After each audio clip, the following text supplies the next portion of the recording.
সরকারি প্রাথমিক বিদ্যালয়ে নতুন নিয়োগ বিধিমালার সঙ্গীত বিষয়ে সহকারী শিক্ষকের পদ সৃষ্টির সমালোচনা করে প্রাথমিকের ধর্মীয় শিক্ষক নিয়োগ দেওয়ার দাবি জানিয়েছেন ইসলামী আন্দোলন বাংলাদেশের আমির সৈয়দ মোহাম্মদ রেজাউল করিম।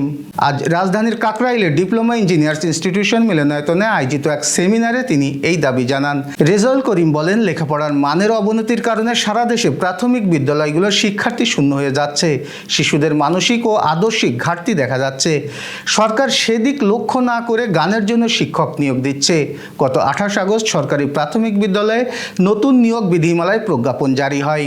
নতুন বিধিমালায় সঙ্গীত ও শরীরচর্চা বিষয়ে সহকারী শিক্ষকের 2টি পদ নতুন করে সৃষ্টি করা হয়েছে। তিনি আরও বলেন, 5 আগস্টের পরে সুযোগ তৈরি হয়েছে। আমরা যদি সেই সুযোগ কাজে লাগাতে না পারি তাহলে আগামী প্রজন্ম আমাদেরকে ধিক্কার দেবে।